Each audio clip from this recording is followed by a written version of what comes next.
Hello my dear friends, कैसे हैं आप सभी। आई होप आप सभी बहुत अच्छे हैं और अपने एग्जाम की तैयारी खूब अच्छे से कर रहे हैं।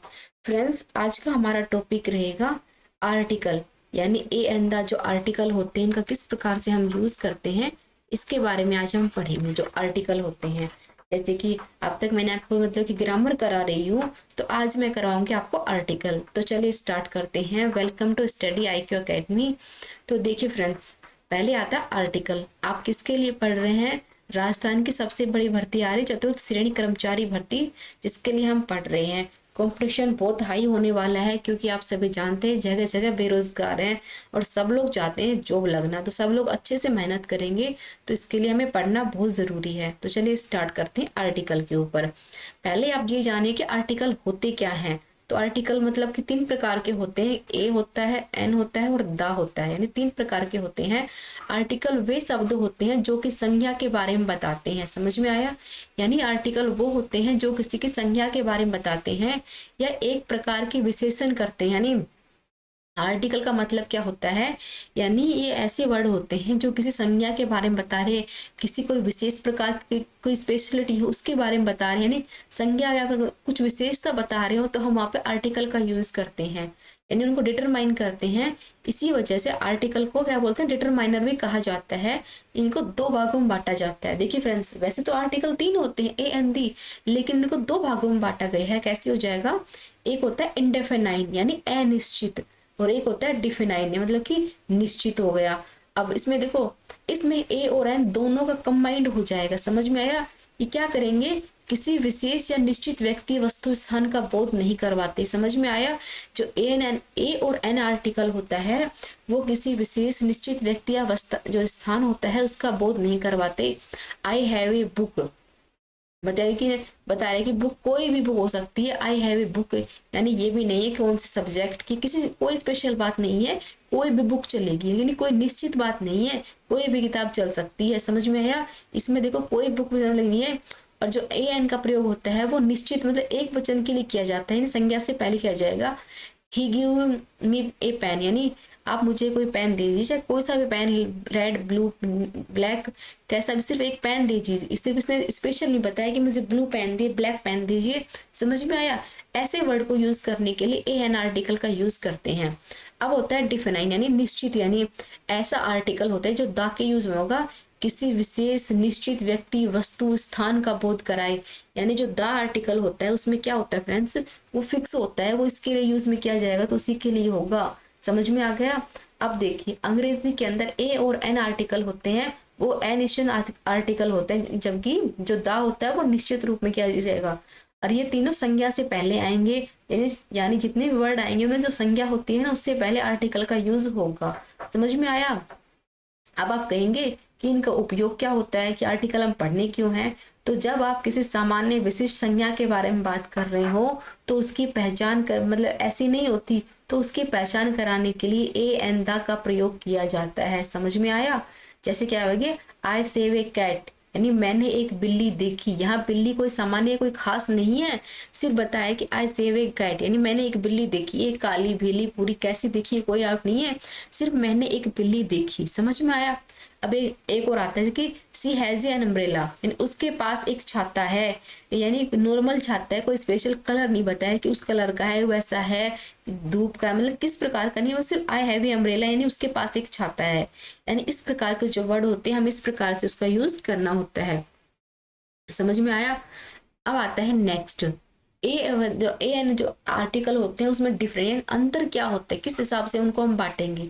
तो देखिए फ्रेंड्स, ए एन में क्या आर्टिकल होता है, ए का प्रयोग तब होता है जहां संज्ञा व्यंजन हो या फिर कॉन्सोनेंट से शुरू होती है। सिंपल सीधी बात यही है कि ए का प्रयोग आप तब करेंगे जहां संज्ञा व्यंजन कंसोनेंट में होगी, और एन का प्रयोग आप तब करेंगे जब संज्ञा स्वर में माने वोवल के अंदर होगी। समझ में आ गया? जैसे कि और दा का प्रयोग कैसे करेंगे, जब आप किसी विशेष मतलब कि कोई विशेष चीज बताए, जैसे ताजमहल हो गया, आगरा हो गया, कोई सिटी हो गई, कोई स्पेशल व्यक्ति हो गया जो राजस्थान मतलब कि राजस्थान क्या पूरे मतलब इंडिया के लिए मतलब स्पेशल पर्सन हो गया, उसके बारे में हम द का यूज करेंगे। समझ में आ गया? कि किस प्रकार से बताया गया है।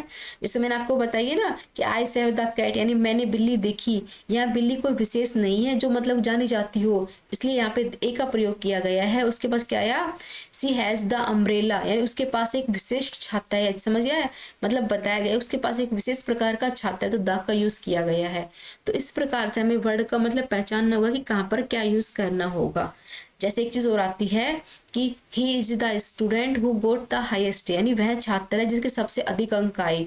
तो ये स्पेशल हो गए ना, तो हमें द का यूज किया। I want to go to the park, यानी मैं पार्क जाना चाहता हूँ। तो द यानी स्पेशल, पार्क कोई स्पेशल होता है ना, तो मतलब ऐसे कोई स्पेशल चीज होती है ना, एक ही होती है, तो वहां पर द का यूज करते हैं। समझ में आया कि कहाँ पर किस प्रकार से हम इसका यूज करेंगे।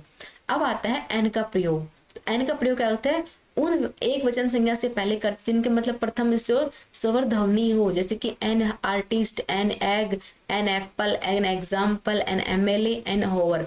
अब देखिए ये सारे क्या है फ्रेंड्स, एग यानी ए से स्टार्ट या ए अनार से स्टार्ट हो रहा है, यानी ए अनार से लेकर जो होते हैं ना कि अन खाली तक के वर्ड होते हैं, जो मतलब कि 11-12 कॉन्सोनेंट मतलब कि स्वर होते हैं, वहां पर एन का प्रयोग होगा। यानी एग हो गया, एप्पल हो गया, एक्सप्लेन हो गया, एमएलए हो गया, ये सारे ए आई से लिखे जाते हैं, तो यहाँ पर एन का यूज होता है। समझ में आया कि एन का मतलब होता है कि अंग्रेजी व्याकरण में एक विशेष प्रकार का शब्द होता है जो कि संज्ञा से पहले यूज किया जाता है। यानी ये ऐसी संज्ञा होती है जो विशिष्ट प्रकार से यूज की जाएगी। समझ में आ गया कि कहाँ पे कैसे होंगे। अब आर्टिकल का मतलब ही फ्रेंड्स ये होता है कि अंग्रेजी व्याकरण के अंदर आर्टिकल वे शब्द होते हैं जो संज्ञाओं, व्यक्ति, स्थान, व्यक्ति, विचार यानी कोई स्पेशल किसी चीज के बारे में जानने में मदद करते हैं, उसी प्रकार से हम इन आर्टिकल का यूज करेंगे। तो निश्चित अलग होते हैं, अनिश्चित अलग होते हैं। समझ में आ गया, यानी किस प्रकार से इनके बारे में बताया गया है, आप समझ गए। अब आता है ए का प्रयोग। अब ए का प्रयोग कैसे होता है कि एक वचन हो संज्ञा से पहले, जिस मतलब कि जो मतलब स्वर की ध्वनि और व्यंजन की ध्वनि, कॉन्सोनेंट की ध्वनि आती हो। तो क्या आ गया, a boy, a girl, a pen, a fan, a house, a dog, a university. अब देखिए बॉय बै से लिखा जाएगा, जो गर्ल है वो गे से लिखा, पेन है वो पी से लिखा यानी पे पतंग से लिखा जाएगा, फैन है वो फल से लिखा जाएगा, हाउस है हा से लिखा जाएगा। समझ में आ रहे, ये सारे कॉन्सोनेंट होते हैं। जो डॉग है वो डे से लिखा जाएगा। तो इस प्रकार जो वर्ड होते हैं इस प्रकार से इनका यूज करना होगा। यहाँ यह आवश्यक नहीं है प्रत्येक स्वर। देखिए फ्रेंड्स, आप सभी जानते हैं कि इंग्लिश के स्वर और हिंदी के स्वर में अंतर होता है। इंग्लिश के E-A-E-I-O-U होते हैं, उसी प्रकार से अगर हिंदी की बात की जाए तो A-A-I-U-E-O-यंग होते हैं ना, ये सब स्वर होते हैं। समझ में आए, जैसे हिंदी के अंदर अलग व्यंजन होते हैं, उसी प्रकार से यानी इंग्लिश के व्यंजन अलग होते हैं। इसमें ना इस बात पे ध्यान नहीं देना है कि हमें हिंदी इंग्लिश सेम करना नहीं, हमें हिंदी के अकॉर्डिंग से चलना होगा। समझ में आ गया। अब देखिए an hover, an honest, an heir, an MLA, यानी समझ में आ रहा है किस प्रकार से यूज कर रखा है। तो हमें ये सिर्फ इन वर्ड को पहचानना है कि कौन सा स्वर से स्टार्ट हो रहा है, कौन सा व्यंजन से स्टार्ट हो रहा है, तभी हम ए और ई का यूज कर सकते हैं। समझ में आया। अब आता है नेक्स्ट, ए और ई का प्रयोग कैसे होगा, यानी उपयोग किस प्रकार से करेंगे। तो देखिए फ्रेंड्स, जब प्रोनाउन व्यक्तिवाचक संज्ञा से पहले ए एन का प्रयोग नहीं होता है, लेकिन जब बोलने वाले वाक्य में अंजाम न हो तो वहां पर ए एन का प्रयोग होता है। जैसे कि a mister Sharma wants to meet you.